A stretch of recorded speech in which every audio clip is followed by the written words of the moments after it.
د پاکستان د نیم پوځي ځواک سند رینجرز په یو کیمپ د کراچۍ په ښار کې په شوي برید کې 3 امنیتي سرتیرو وژل کېدو د پاکستان د پوځ د مطبوعاتو څانګې پخلی کړی دی د چارواکو په وینا بریدګر له برید وروسته تښتېدلي خو د هغوی د نیولو لپاره پراخ لټونیز عملیات او د هغو پلټنې روانې دي د پاکستان حکومت او پوځ د برید په سختو ټکو کې غندلې دي او ژمنه یې کړې ده چې د دې پیښې عاملین به هر چېرته چې وي پیدا کول کېږي د پاکستان حکومت یو وار بیا تور پورې کړی دی چې د دې بریدګرو تعلق د فتنه الهندوستان سره دی او د هغوی پټ ځایونه یا مورچې په افغانستان کې دي بل لور ته له جماعت الاحرار سره تړلې یوې شبکې د دې برید مسؤلیت منلی دی جماعت الاحرار په تیرو کلونو کې په پاکستان کې د ګڼو خونړیو بریدونو مسؤلیت مني چې پکې د امنیتي ځواکونو ترڅنګ یو شمېر ملکي وګړي هم وژل شوي دي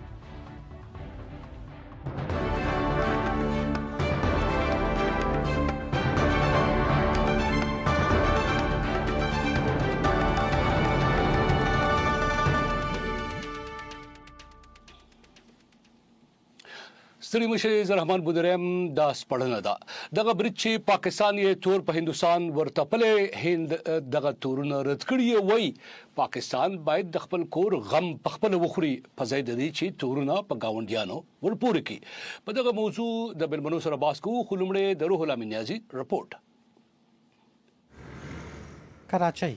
د پاکستان اقتصادي مرکز او په وروستیو کې د امنیت له پلوه آرام ښار خو تېره شپه دغه ښار د وسلوالو د ډلهییز برید شاهد و وسلوالو د ګلستان جوهر سیمه کې د پاکستاني رینجر ځواکونو په مرکز برید وکړ او څو ساعته دا برید روان و وسلوالو د دغه ځواکونو د قومندانۍ په مرکزي دروازه کې له چاودنې وروسته هڅه وکړه چې امنیتي کمربند مات او ځان دننه ورسوي हम बैठे हुए थे घर पे तो चाय वगैरह पी रहे थे موږ په خپل کور کې چای ته ناست وو ناڅاپه مو د درنې چاودنې غږ واورېدل په لومړي سر کې موږ نه پوهېدو چې څه شوي دي کله چې مې بهر وکتل ومې لیدل چې د رینجر مرکزي کمپ د دروازې شاوخوا سیمه سخته زیانمنه شوې وه او د یوې ډرون الوتکې ټوټې هرې خواته پرتې وې له هغې وروسته ډېرې قوي ډزې شروع شوې د پاکستان پوځ ویلي چې د برید د هند ملاتړې ډلې جماعت الاحرار لخوا ترسره شوی دی چې له امله د رینجر ځواکونو 3 سرتیري وژل شوي او 4 نور ژوبل دي پوځ ګواښ کړی چې د دغه برید غچ به اخلي د پاکستان پوځ همداراز ویلي چې د نښتې پر مهال 3 بریدګر وژل شوي او ادعا یې کړې چې یو افغان تابعیت لرونکی وسلوال په ټپي حالت کې نیولی دی هند بیا د کراچۍ برید کې هر ډول لاس لرل رد کړي او په پاکستان یې غږ کړی چې په نورو د ملامتیا اچولو پر ځای په خپل کور کې د ترهګرۍ مرکزونه له منځه یوسي د هند د بهرنیو چارو وزارت په خبرپاڼه کې ویل شوي پر نورو د تورونو لګولو پر ځای دی پاکستان خپل ځان ته وګوري په خپله خاوره کې دی د ترهګرۍ پټنځایونو پر وړاندې جدي او د باور وړ اقدامات وکړي او هغه پالیسي د له منځه یوسي چې ترهګري د حکومتي پالیسي په توګه استفاده کوي جماعت الاحرار وسلواله ډله د پاکستاني طالبانو له تحریک جلا شوې ډله ده چې پاکستاني ځواکونه د خپلو اصلي هدفونو په توګه ګڼي او په دا ډول بریدونو سره غواړي په امنیتي ادارو فشار راوړي باور دا دی چې د کراچۍ په څېر ستر ښار کې داسې بریدونه د وسلوالو فعالیتونو زیاتوالی ښیي چې د پاکستان امنیتي ځواکونه له ننګونو سره مخ کوی شي روح الله نیازی لندن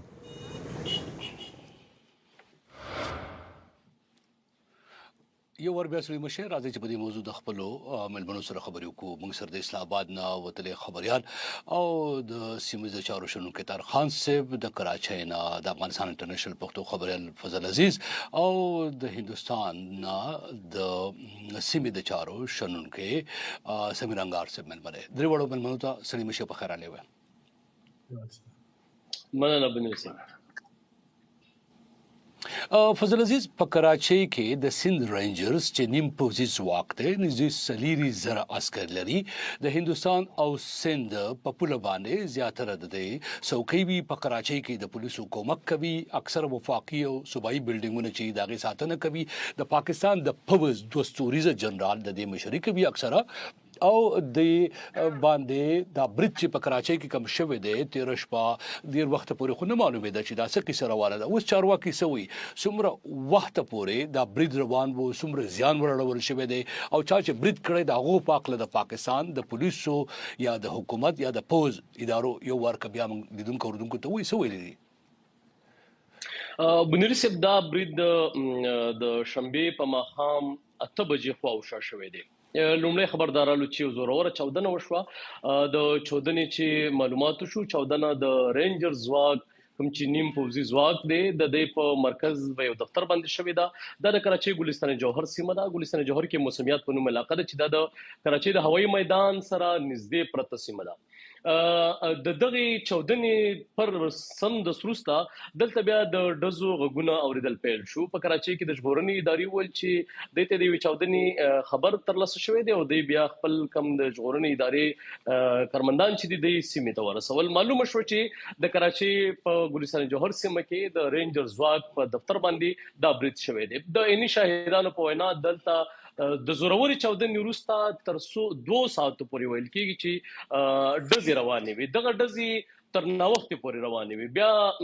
د شپې د 8 نه د 10 بجو پورې د 12 بجو پورې د 2 بجو پورې د پاکستان ټول رسنۍ خبري اعلان دلته موجودو خو د کم چارواکي د دغه برید په اړه یا د دغه چاودنې په اړه کوم معلومات پاکستاني رسنیو ته یا یو رسنۍ ته هم ورنکل د شپې یو خبر د سند ایالت د پولیسو د مشر لخوا رالو چې په دغه برید کې 3 د رینجرز ځواک سرتيري وجل شوې دي نور د دین علاوه بل خبر نو بیا په دې منځ کې هم د جماعت الاحرار په نوم څنګه چې تاسو وویل دغه ډلې د مسولیت بیان رالو چې دا برید دی کړی دی او سلور وسلوال ورغلي دي او اولی په دغه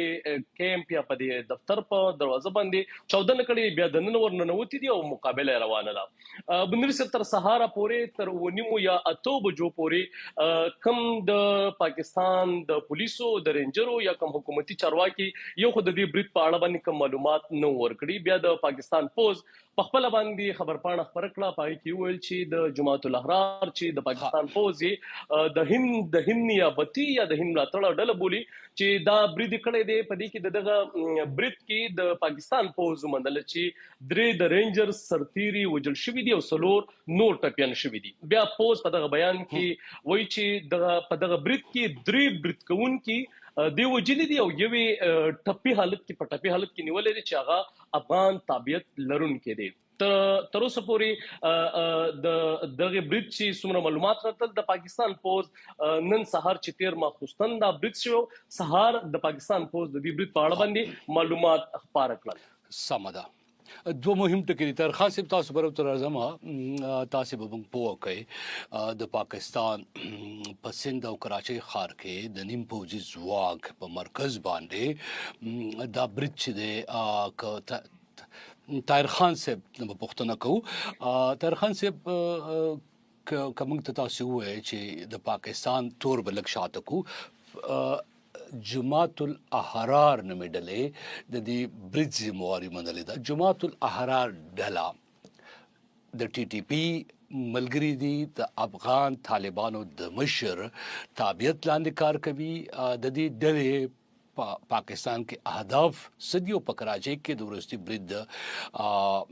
تاسو ارزور څنګه کوي د دې پښتنو په سر کې جواب راکړ طاهر خان صاحب دا ډېر مهمه پښتني ز فکر کوم چې لیدونکو اردن کې به سم پوه سلام تاسو ته او هنګار سے او فضل سے فضل عزیز ته اول بلار تاسو چې پښتنه وکړه نو جماعت الاحرار د ټي ټي پی برخه ده او خو زما سوچ دا دی او معلومات هم دا دي او چې کله کله مونږ د سره خبرې کوو جماعت الاحرار عملاً د ټي ټي پی څخه یعنی رسمي اعلان خو د جدا کېدو نه دی کړی د جلا کېدو نه دی کړی لیکن د کراچۍ برید چې موږ په باس کو دې ته وګورو او بیا ځنه د دې نور د دې نور شیانو ته وګورو هغه به زه بیان کوم نو د ښکاری چې عملاً دی جدا دي خو اعلان رسمي نه شوی او په کاغذونو کې چې خلک کوئی پاغه کې موجود دي جماعت الاحرار د سیبا کرانا کړه چې خلک په ریاست کې او ریاست خبره کې دنه نه کرانا کړه د پاکستان کې سیاسي مشران دا خبره کې نو جماعت الاحرار ته مونږ ویل چې دا په ټي ټي پی کې دنه یو خپل ځان یو جلا ریاست غني ځکه د ټي ټي پی هغه نظم د سده چې کاغي حمله کوي نو دا غي د نظم د لاندې کیږي لیکن دې سلطه درست وایي چې په دې تیر ورځ د مسولیت ومنو بیا د پاکستان د فوج په بیان کې د جماعت الاحرار ذکر دی عموما دا الفاظ چې دي استعمالي د دې ډلو لپاره د فتنه الخوارج دی او د فتنه هندستان دی خو دل نه یادي لیکن جماعت الاحرار پاکستانی فوج په بیان کې هم یاد شو جماعت الاحرار ټي ټي پی سره ډانجا جو جماعت الاحرار کې زیات د مومندو طالبان دي او د پخوانه پی پی سره ولګي ټي ټي پی د ځکه زیات خبرشوي دي په 2022 کال کې کله چې د دوی امیر مشر عمر خالد خراساني د پکتیکا په برمل کې په یو حمله کې وجل شو هغه وخت کې یو زړه بداوي پیدا شو او د دوی دا خیالو چې خالد عمر خراساني ته د دې د ټي ټي پی امیر مفتی نور ولی مسجد هغه برنه ورکړی و دا برنه دی ورغلی و کابل ته او روستو بیا دا پیښه شوی و نو بهرحال هغه تر اوسه پورې هغه شی موجود دی تیر کال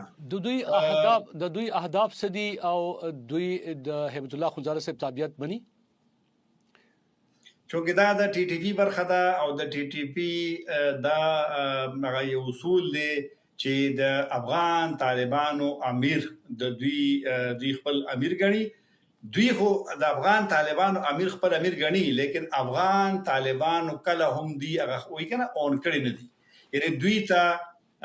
دوی خو پاکستانی طالبانو دا پالیسی د اول د بیت الله مسجد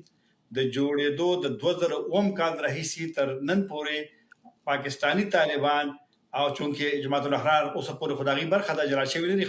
خپل سر باندې او خپل عمل کوي نو د افغان طالبانو خو دی وی چې د امیر زمونږ امیر دی خو لیکن افغان طالبانو کله هم د پاکستانی طالبانو په اړه باندې دا نه دی ویل چې دا د دوی د لاندې کار کوي نو هغه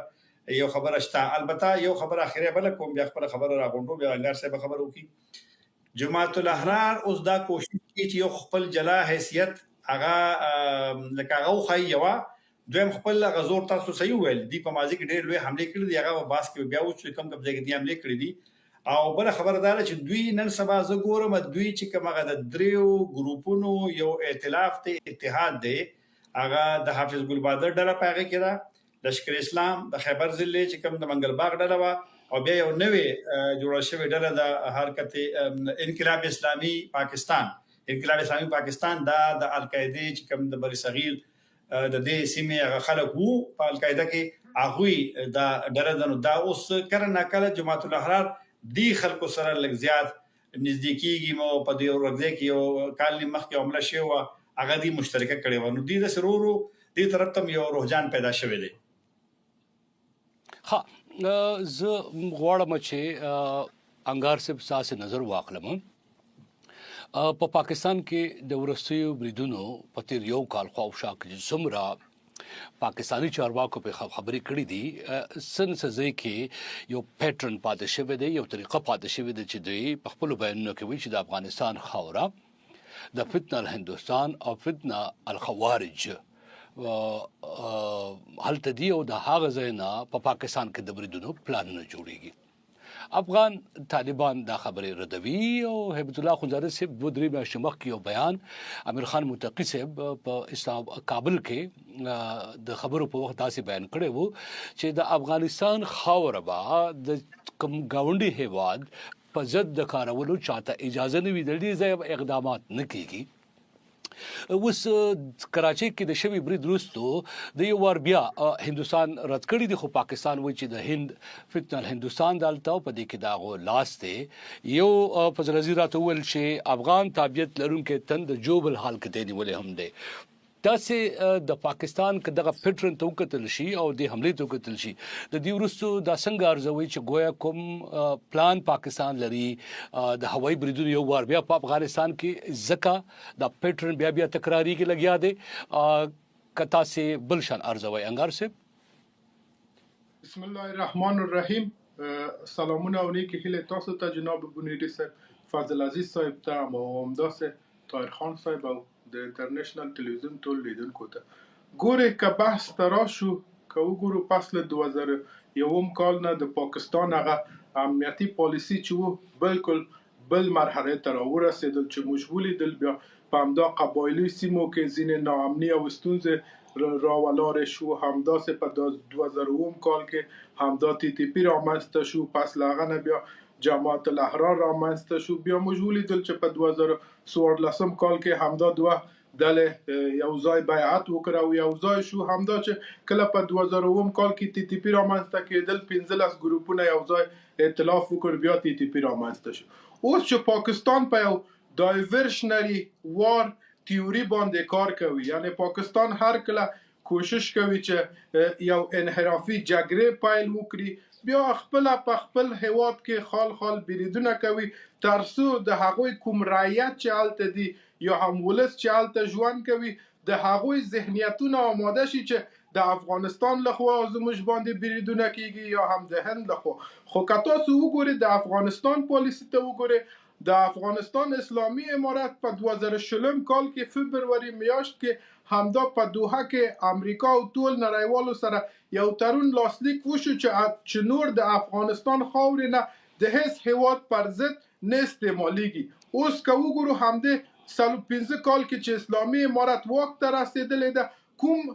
همدا ګاونډی اسلامي امارت نه شکایت لري؟ یوازې همدا پاکستان دی. موږ ترکمنستان سره 800 کیلومتر همدا پولې لرو، یوازې هم یو ورځ هم همدا ترکمنستان شکایت کړی نه ده، یا هم ازبکستان یا هم نور ګاونډي هیوادونه. که د هند مسئلې ته راشو،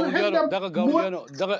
او انګار صاحب وبخه دغه ګاونډیانو شکایتونه کړي دي په ریکارډ باندې شته او دغه ګاونډیانو لخوا د شکایتونو راغلي دي او هغه فکرمندۍ ښودلي دي.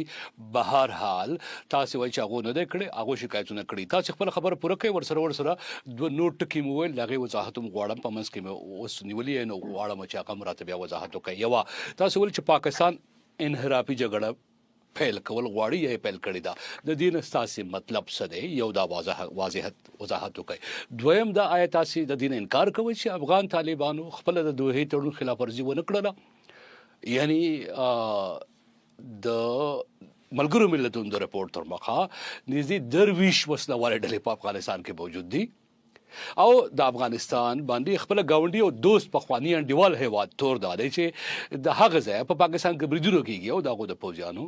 وینه به یې ویل کېږي. آیا دا د دوحې تړون خلاف ورزي نه وه؟ انحراف ټکې دا ټکې او بیا مخکې لاړ شي خپله خبره پوره کړئ. ګورې جناب بنیری صاحب، پاکستان د کوم ورځې نه چې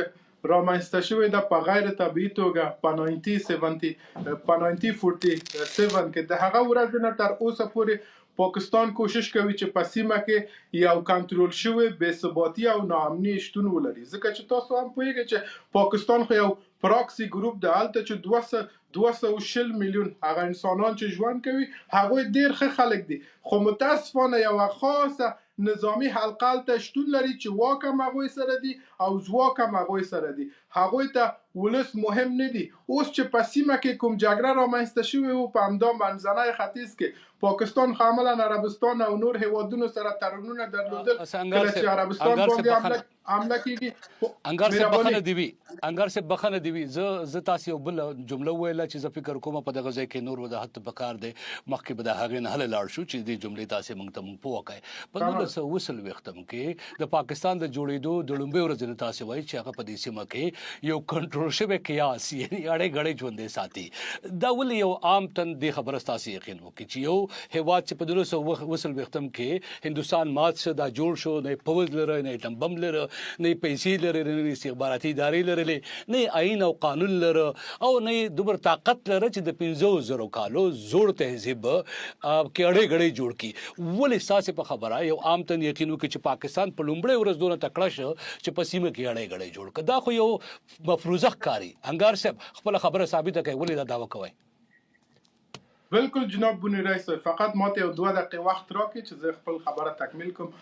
داسې دی بسم الله. چې په کله چې همدا انګریزان په سیمه کې مات شو، هغوی غوښتل چې یوه سیمه ولري، یوه استیت ولري، او همدا بیا دا پلان په پاکستان کې تطبیق کړ، یا همدې سیمه د افغانستان او د همدا د هند نه جلا کړ، او د سکیوریټي استیت پر پالیسی دا سیمه تشکیل شو. یعنی پاکستان د سکیوریټي استیت پر مبنا تشکیل شوی ده چې په همدلته همدا انګریزان غوښتل په سیمه کې خپل پالیسی او همدا یو پراکسی ګروپ د سکیوریټي له لحاظه ولري، تر څو خپل هغه امنیتي او استخباراتي پروژو چې دي هغه تطبیق کړي. تاسو هیر نه کې جناب بونیری صاحب چې دا رقم په نړۍ کې 2 هیوادونه دي چې یو په 1940 کال کې پاکستان رامنځته شوی ده، او په 1948 کال کې اسرائیل په منځنۍ ختیځ کې رامنځته شو. پاکستان همدا جنوبي او مرکزی آسیا لپاره رامنځته شو، او اسرائیل منځنۍ ختیځ لپاره رامنځته شو، چې تر څو په سیمه کې د هغوی د انګریزانو پس له هغه نه غربیانو او ناتو کوم جګړې چې دي یو هم کنټرول شي. مهرباني لیدونکو اردوونکو ته به اندازه شوي وي چې تاسې په دې حساب سره دلیل دا دی چې 1940 کې د پاکستان جوړېدلو سره هغه واک ته ورسېدل. په لنډو ټکو کې زه بیا طاهر خان صاحب نه ځینې پوښتنې کول غواړم. یو ټکي که دا راته ووایي چې د دوحې تړون مخالفت طالبان نه کوي، ملګري ملتونه وایي څلېري پورې وسلوالې ډلې په افغانستان کې موجود دي، تاسو ول چې افغان طالبان په دې قایم دي، یعنی تاسو په کوم بنیاد د ملګرو ملتونو دغه دعوه ردوئ؟ ګورې، اسلامي امارت دوحې تړون ته پابند و تر هغه ورځې چې امریکایان خپل د دوحې تړون کوم موارد چې هغه نقض کړ. مثلا د افغانستان کوم شتمنۍ چې هغه د بانک شتمنۍ و، هلته په سویس بانک تر اوسه پورې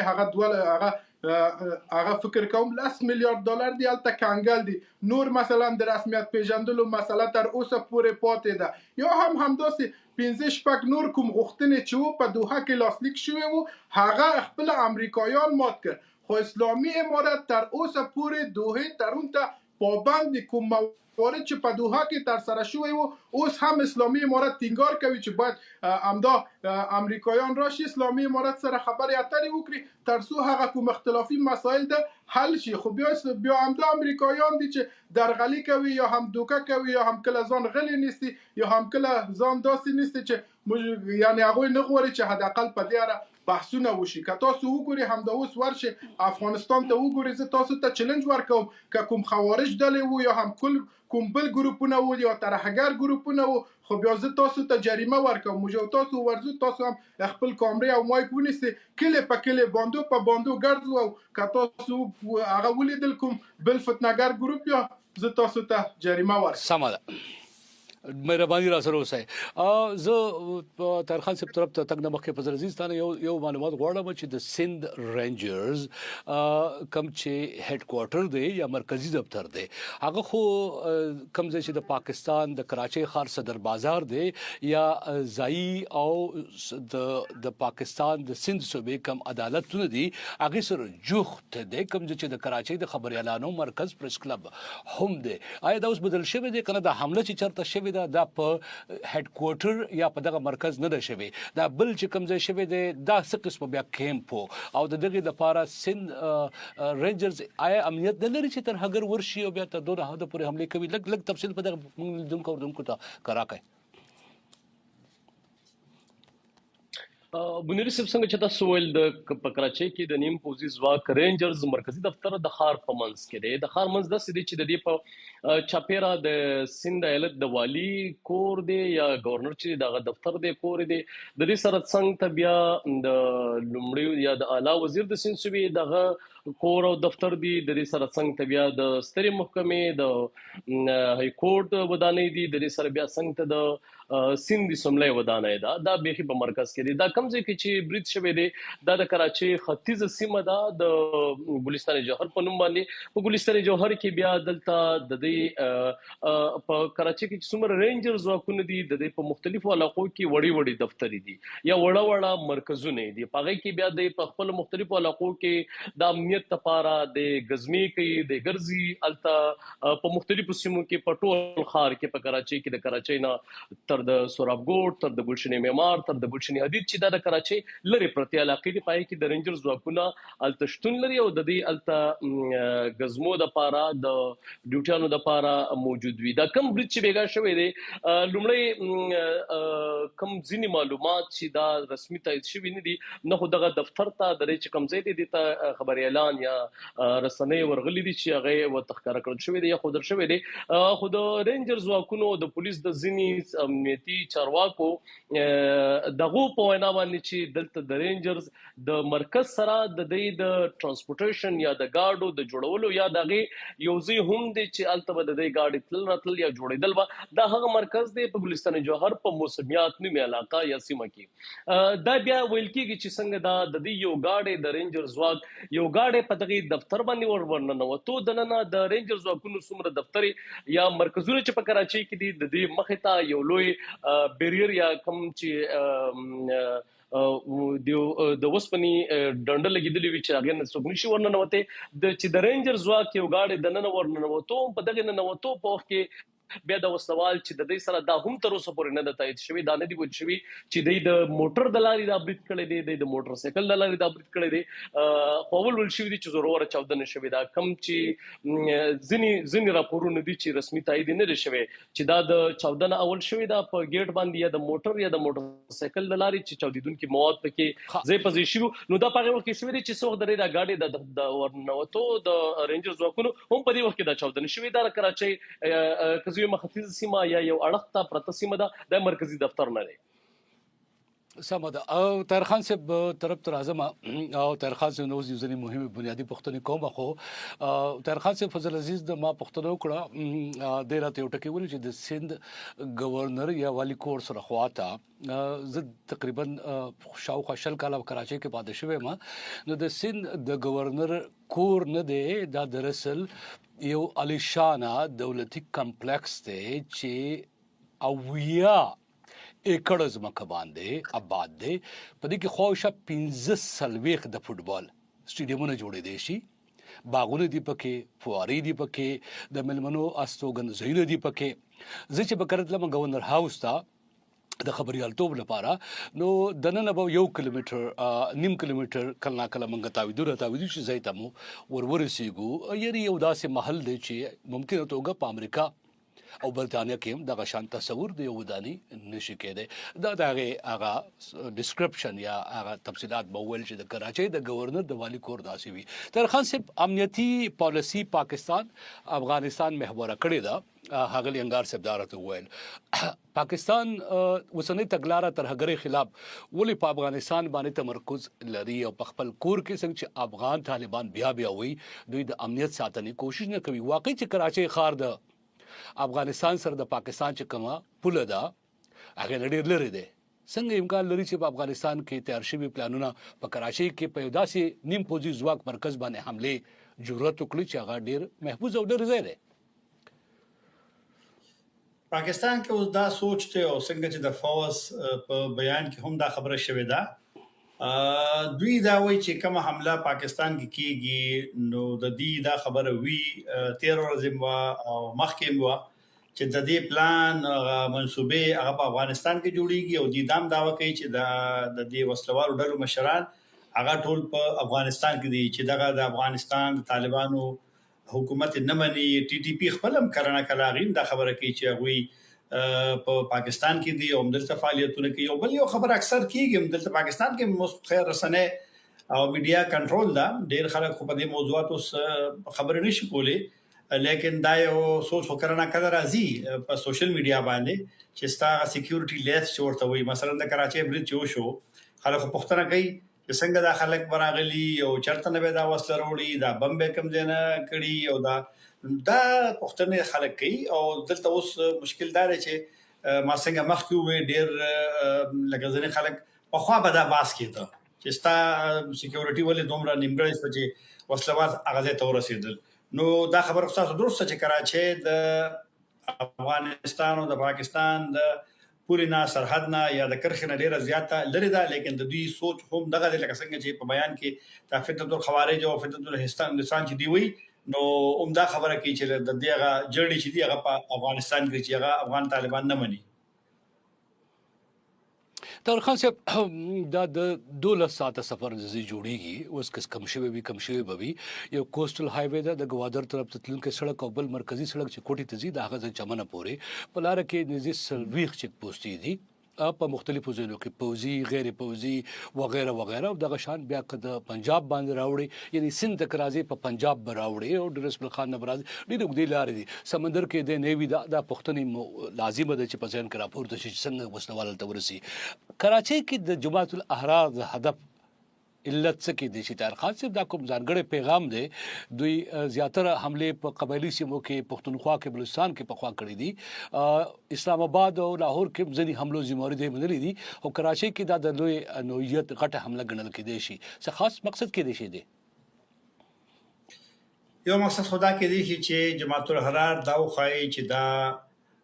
ځان له هم بریدونه کولی شي او تاسو ته یاد وي چې واګا باندې کله دوی یو حمله کړې و او ولته خلک جبه کېږي د مازیګر وخت کې د په واګا باندې ډېر لوی حمله کړې و صداتیا او پورې خلک هغه کې وجل شي او بیا تاسو ته د پیښور د پولیس لاین هغه مسجد هغه دماکا خو وروسته بیا دی بشا شو لیکن چې کله 14 شو پولیس مرکز کې سل پولیس والا پکې وی جون درا سوال کړلو او بل خبره په عیسایانو باندې په لاهور کې تاسو دا بار لاهور ذکر کوي هغه د دې پر غاړه باندې خستوا جماعت الاحرار ما تاسو ته مخکې ویل چې هغه اوس ځان یو د ټي ټي پی نه د سیو غنې چې جلا ډله غړي او دی د حافظ ګل بادر د ډلې پشان یا د لشکر اسلام پشان سخت دریزه ډله د پدې وسلوالو کې او د دوی بریدونکو تاسو وګوره ناغه ډیر په دا ټیک ته د رینجر دی لیکن د ورسې دینو کې راغی شوې دي دا مسیحانو دا حمله چې دی په لاهور کې شوې اقبال پارک کې شوې ایسټر چې کوم دغه اختری په موقع باندې یا د نور زینو کوم د دې شوی دی په پولیس زینو کې شوی دی نو د دوی دی په دې وسلوالو کې د نن جماعت الاحرار یو سخت در استعماليږي او کراچۍ کې حمله کول دی دا خول چې دی مثلا یو عمومي نظر خدا دی چې د پاکستان خیبر پختونخوا په جنوبي اضلاع کې یا په قبایلی ولسوالیو کې یا ضلعو کې او یا بلوچستان په ځینې برخو کې دوی حمله کوي لیکن په کراچۍ کې ماضي کې حمله شوې دي بالکل ټي ټي پی کړې دي ټي ټي پی سره تړلې شوی نور خلکو لوی حمله کړې دي هغه سمندري ځواکونو دا ایرپورټ دی بلا شي حمله شوې دي په خو تاسو پر کراچۍ کې پاتې شي خو دا شان ډیر زیاتو د جماعت الاحرار غواړي زمانه نظر دی چې په کراچۍ کې یا په نورو ښارونو کې حملونه خپل جلا حیثیت هم خلکو توخي او دا د دې وسلوالو ډلو یو سوچ وي چې څنګه ته زیات حمله کې تخپل قوت زیات خې ته حساس زینو ته ورتلی شنو بیا چې کوم د دې سوچ نه متاثر خلک نو هغه بیا کوشش کوي چې په کوم ځای کې زغ خپل اهداف ترلاسه کولی شم هغه بیا خلک ځان ته جذب کولی شي طاهر خان صاحب زه دوري پښتنیم لرم خو تاسو او یو ټکی ویلو د واهګا بارډر زموږ لیدونکو زه غواړم چې واهګا بارډر سره لږ وراشنا کما دا د پاکستان د پنجاب د لاهور او د هندستان د اټاری په منځ کې د هند او پاکستان ترمنځ یو رسمي د پیدل تګ راتګ پوله ده په دې پوله باندې هر ماښام پاکستان او هندستان چې خپل بیرغونه ښکته کوي نو کزه د زرګونو وریم د سونو په شمېره کې خلک د غننداري تناسوي د پاکستان د پنجاب رینجرز او د هند بي اس اف عسكر چې دي هغه خپل شملو ته خپل پتلون ته بت ور کړی وي اوګدي شملې په سر وي او یو بل د سلام کوي نو خپل یو وخت د خپل شملې پورې پورته کوي او خپل زور یو بل ته ورخای خو د امنیت په حال کې کیږي د سونو په شمېره کې خلک د غلطه پلاریو موټرو کې ورزي او د یو ملي شکل اختیار کړی دی د پاکستان او هند ترمنځ په تیرو لسو جګړو کې باوجود هم دا ننداره یو ورځ نه بند شوی او د پنجاب او د هند پنجاب ترمنځ په دغه سیمه کې د کاروبار او د سیلګری هم یو لوی یا ورکوټي سرد پتوګه ځینې اخبارونه دا سیمه ګوري انګار صاحب د افغانستان د طالبانو وسنۍ تګلارې سره د خپل ګاونډیانو سره د تعلق هند سره معلومیږي تجارت کول غواړي هند سره معلومیږي یو تړون چې هغه د دوړخیزه تعلقاتو د غلي دل کیږي روس سره هم دغه شانته د خواخوږي لري یا روس د سره لري جاپان او بخیده چین سره هم لري پاکستان سره سدي دا وخت په کابل د کابل په ځل کې د پاکستان په خپل سره ګمان دي دښمن هیواد دي روغه کې دي شي تصورات څه دي هلته؟ ګوري کله چې اسلامي امارت دویم ځل واک ته ورسېدل په 15 اگست 2021 کال کې اسلامي امارت داسې پالیسي او ستراتیژي باندې کار وکړ چې ټول هیوادونو سره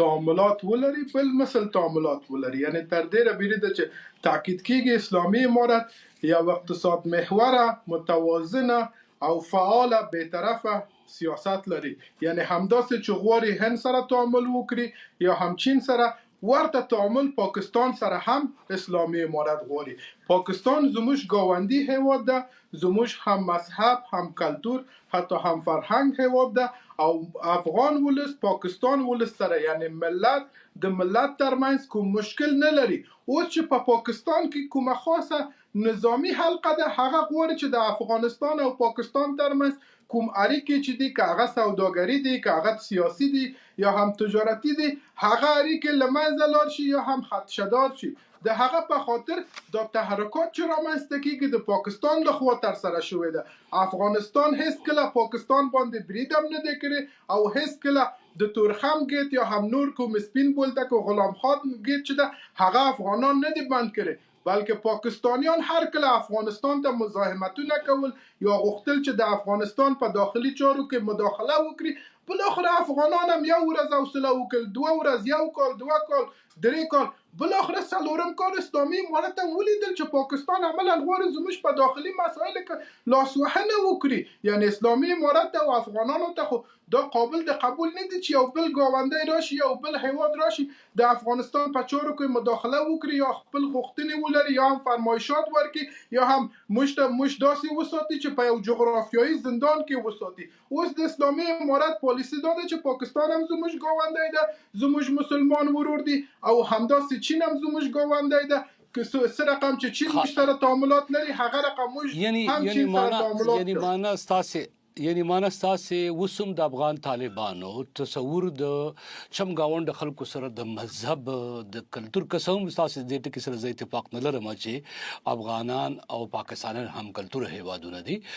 پاکستان ګڼ توکمیز یا ګڼ اړخیز کلتورونه لري چې د افغانانو پښتنو خپل کلتورونه دي، د پنجابیانو خپل دي، د سندیانو خپل دي، د پنجابیانو خپل دي. یو نېشنل یا قومي کلتور په توګه پاکستان د افغانستان سره نشي مقایسه کېدی. خو بهرحال تاسو ټکي دی زه په هغې البته یو اختلاف کېدی شي، تاسو په اند کېدی شي یو وي. تاسو داسې وایئ چې ګویا افغان طالبان اوس هم د قومي یا ملي مفاداتو په تناظر کې نه د اسلامي ورورولۍ، ګاونډګیرت او د کلتور په بنیادونو باندې د چم ګاونډ خلکو سره تعلقات لري. تاسو د خبرو دا مطلب دی؟ ګوره اسلامي امارت هر هیواد سره بل مثل تعاملات کوي. یو ریالستیک پالیسی لري، یعنی د ریالستیک نه هدف دا ده چې مثلا اوس روسیه موږ سره کوم تخنیکی او فني تړون لاسلیک وکړ، هغه خو مثلا زموږ د دین او مذهب او کلتور والا خلق نه دي، هغوی سره د ایدئولوژي له مخې نه بلکې د خپل ملي منافع او ملي ګټې په اساس موږ هغوی سره تعاملات کوو. خو بیا په ځینې سیمو کې چې همدا ګاونډي مسلمان هیوادونه دي لکه ایران، لکه پاکستان، لکه ترکمنستان، لکه همدا نور ازبکستان یا نور هیوادونه، هغوی سره بیا بل مثل تعامل کوو. که اوس پاکستان مثلا موږ سره جګړه غواړي چې جګړه وکړي، موږ خو 50 کاله په افغانستان کې جګړه درلودل، اوس افغانان نه غواړي چې پاکستان سره جګړه وکړي یا هم لارې هلته بند وي یا هم نور اقتصادي چارې تر سره نشي، بلکې افغان کوم اوسنی نظام چې دی هغوی هم غواړي چې پاکستان سره تعاملات ولري او افغان ولس هم غواړي چې تعاملات ولري. هلته 40 میلیونه پښتنو هلته په افغانستان کې قرار لري، هغوی زموږ سره یو رقم کلتور لري، مذهب لري او همداسې دین او آیین لري. یعنی افغانستان اوس بل مثل پاکستان سره پالیسی غواړي، خو متاسفانه په تاریخ کې ثابت شوی ده چې پاکستان افغانستان سره دوګونی سیاست لوبوي یا ډبل گیم کوي.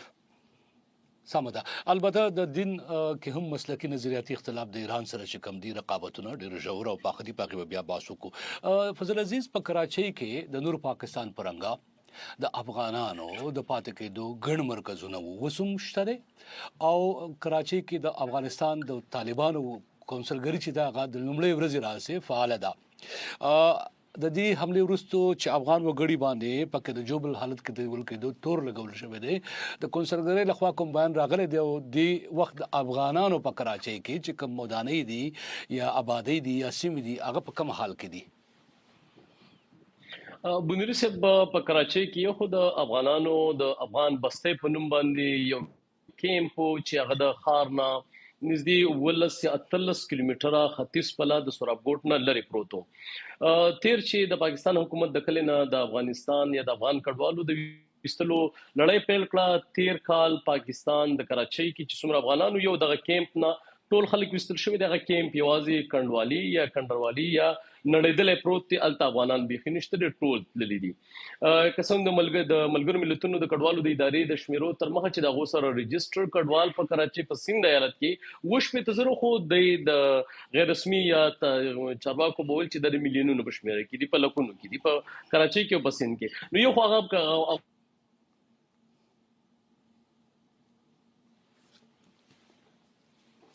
افغان کډوال تللی دي ویم د کوم ستونزه شته د تکنیکی او څنګه چې ستونزه حد ختم شي زبر اعظم کراچۍ چې کم محل وقوع فضل عزیز وای ک د کراچۍ په سمتونو باندې یا طرفونو باندې ځان پول سغواړي نو سورابګوټ د علاقې چې دوی یادول هغه د کراچۍ شمال ختیځ په لور ته ده بل طرف ته بحر عرب د کم چې جنوب غربي طرف ته ده یعنی په منځ کې کراچۍ ښار ده سورابګوټ او د سمندر فضل عزیز کما سره بیا ملګری شوی او زما غاوري کول شي خپل خبره پوره کې فضل عزیز ما سره رښتیا محترم طاهر خان صاحب د وسنۍ ستونزې په منځ کې چې دا جګړه روانه ده د پاکستان تګلار تاسو ویله انګار صاحب د افغان طالبانو تګلار ویله اي کوم د منځ بل لار مشته دي چې دا تعلقات چې وار یو وخت نارمل وو سم وو او د مینې د روري وو هغه طرف ته د ستنیدو بیل ته کم امکان د وسنی طالب دا ډیر مهم پښتنه کې دا ځای وایم تاسو سره خاصه د طالبانو د حکومت په موجودګۍ کې امکان لري ځکه چې پاکستان وسغو ته کابل رژیم ټکي کاری افغان حکومت نه ورته وای اې د په موجودګۍ کې د روغ امکان تاسو وینئ نو دا خو نشم ویلی چې بالکل امکان نشته لیکن ډیر مشکل دی او مشکل پدې دی چې پاکستان کوم خبره کوي د پاکستانی وسلوالو موضوع ترڅو دا حل شوی نه وي او کراچۍ برید ته وګورو نو دا بیا کسو کې کوشش کوي هڅه کوي مثلا چین هغه سلسله خو ختم نه ده لیکن هغه ډیره کمزوري شوی ده خو داسې بریدونه هغه شیان هغه ډیر زیات اغیزمن کی پاغه باندې ډیر منفي اثر وکي کوي سو کوشش کوي ځکه دواړه خيزه هغه ټریک چې دی هغه لار چې دا اخو بند شو د پاکستان او طالبانو د حکومت څلور کال وو او دا پښتني جواب د 13 جمعه چې کوم د اسلام آباد کې خبري ناشته وا د خارجه وزارت د شورو پر ورځ وبخه نو پاره کې هغه یو د دې جواب وکړ تاسو کوم پښتنه کړل چې د 2021 کال تر 2025 کال تر اکتوبر پورې پاکستان ډیپلوماسي کړې ده سفارتکاری کړې ده خبرې کړې دي مذاکرات کړې دي خو مسله حل شوه نه ده مسله پیچلې شوه ده پیچیده شوه ده امنیتي وضع پاکستان کې خراب شوه ده نو کو دا هغه بیان موږ نو په هغه کې د تاسو کوم خبره کوي دا هغه ته جواب نو البته یو شرط دا وسلوالو مسله حل کیږي او پاکستان ښکاروي شواز شریف هم وي وزیر اعظم یا ټي ټي پی والے یا پاکستان والے نو افغان طالبان د مسلې حل غواړي دا خبره بالکل درسته لیکن هغه څنګه غواړي پاکستان څنګه غواړي دلته یو ټکر دی د نظر اختلاف دی او چین کې خبره وری ناکامه شوه چین کې خبره پدې ناکامه شوه ختم نه دي لیکن چې پاکستان اوس هغه نه غوښتنه کوي چې تاسو به ټي ټي پی ته ترهګر وای ترهګر به لیکي یو معاهده کیږي د دینه اغین کاری دي ځکه الته دا سوچته چې څنګه مخکې تاسو ذکر وکړ دا خلک منډي کوي دا خو د یو نظریه او د یو فکر خلک دی یو ځای جګړه کړي دا نو کو ټي ټي پی ته غي ترهګرو لیکي نو معنی دا چې افغان طالبان ځان ته خپل باندې ترهګرو وي لکه دا یو سوچته هغه دا منلي ورسره هغه په دې روسي په خبرو کې زمما معلومات دا منلي دي چې تاسو رنګ په معاهده کې ټي ټي پی یا ټي ټي پی لیکو چې را داغي په افغانستان خبره نه استعمالي مخکې به هغه عمومي هغه د وسلوالو خبره کوله لیکن اغي لګ نرم شي دي سخت شي چې بیا دین نرم شي بیا هغه په کې داعش موضوع راولي نو دلته هغه کې بیا جنجال شروع شي نو استاد سره خبره مختصر جواب چې لږ مشکل ښکاری واپس نارمل حالت تک چي ترخص یو بل پښتنه ز قوم اساسره دي ځکه کې د پاکستان وسنی تګلارې تا زری سیړونکو د اګریسیو پالیسی یا اګریشن پالیسی یا پښتو ته ورج باړو نو توندا یا يرغلګرا تګلار ویلې دي او زری کې مورد دي ساسه په ځنی غونډو کې خپل موجود وي د پاکستان د پوزي پخوانی پوزیانو څخه چې دا د زغب تګلار پاکستان ته بدلول نو پکار په پاکستان کې ولس عمومي تاثر یا په دې موضوع کې داغو نظر امکان لري چې موږ په واقع هغه څه دي د پوز او د حکومت یقینا حکومت د ولس نمائنده وي خو په وسنۍ وضع کې عمومي آزاد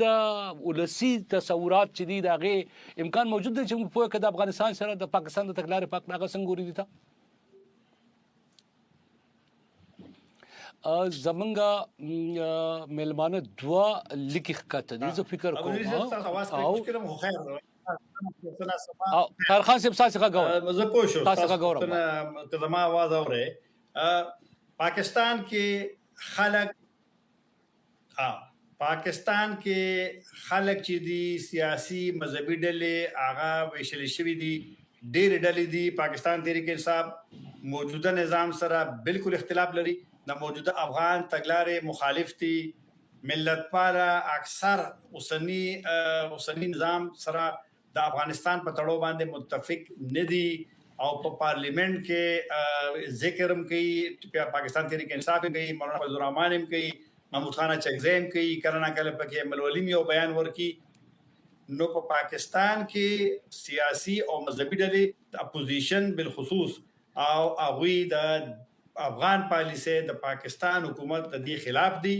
او پاکستان بار غواړي چې افغان طالبانو سره مذاکرات وکړي خبرې وکړي غي سره کېنه او د جرګې خبره وزیر اعلی د اوسنی وزیر اعلی د خیبر پختونخوا کړی دا تیر وزیر اعلی کړی و چې موږ ته اجازه راکړي چې موږ افغانستان ته جرګه ولیکو هغه جرګه افغان طالبانو سره خبرې وکړي او د مذاکراتو لاره مسلې حل شي دا د عمران خان پالیسی و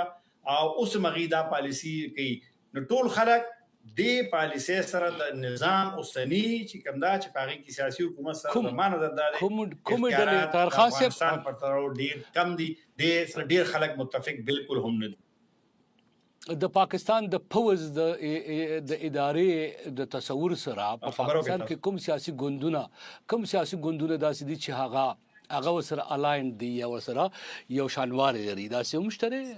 کنه یوازې حکومتي وزیران او پوز داسې غواړي ګویا کومېډل اشتره چې هغه د پوز په دغه تګلارې باور او یقین لري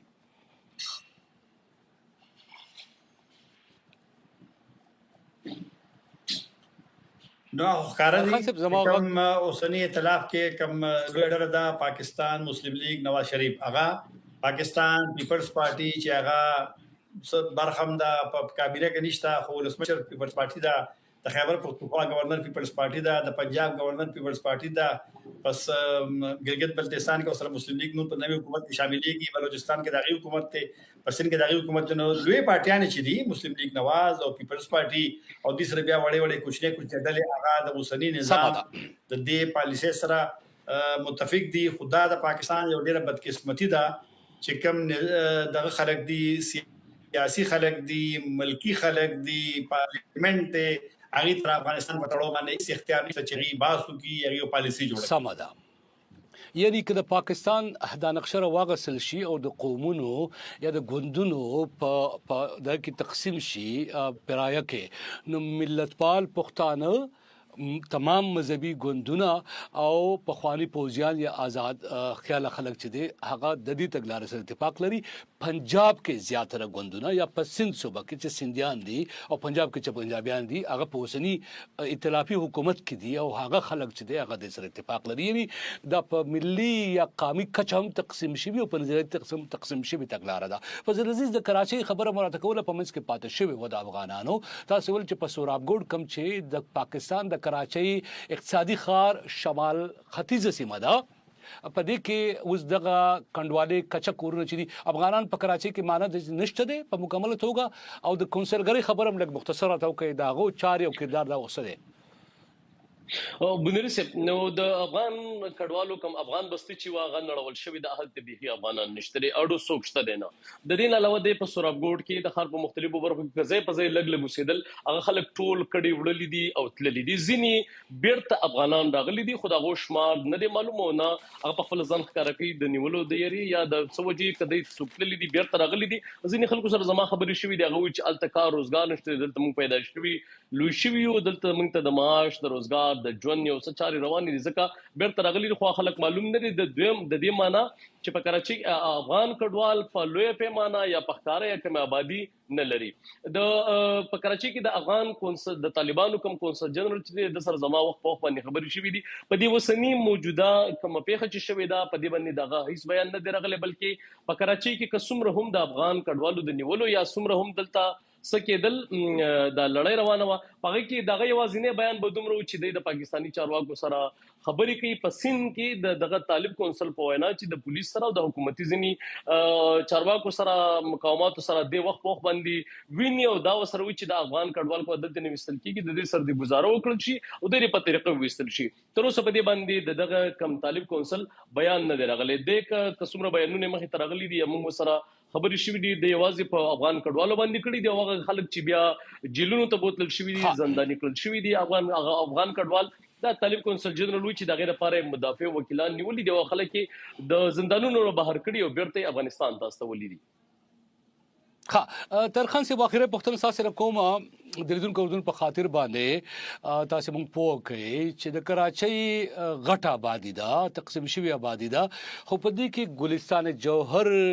گلشن هجری او گلشن معمار نومېدري سیمې دي فضل عزیز خو ماته د افغانانو په کراچۍ کې د کیمپونو قصه وکړه یا د بستیانو یا د کلو قصه وکړه په دې سیمو کې د وسنی افغان طالبانو د حکومت د مشرانو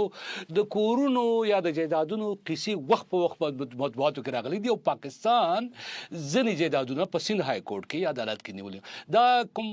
خاص مقصد لرلی شي د کراچۍ په ګلستان جوهر کې په د دې حمله یعنی دا کوم بل انګل نه هم قتل کې دي شي دا پیخه په دغه تناظر کې طاهر خان صاحب یو نیم دقیقه را سره پاتې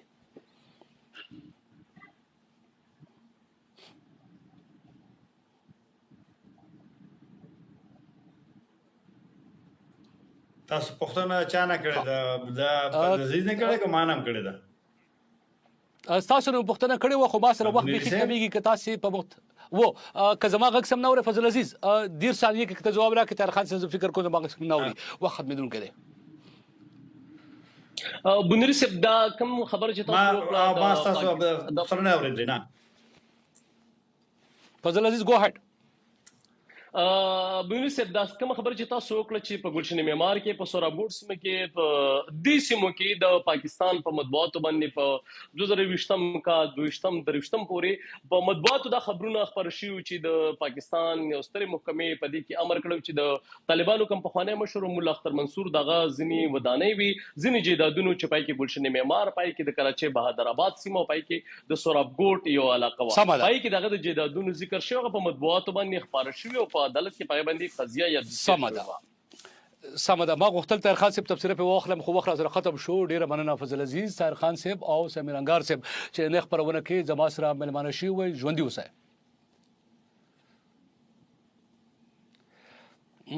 هم داوا پړن زرحمان بنرم کول شي افغانستان انټرنیشنل د فیسبوک او یوټیوب دلاره هم وساره په مخه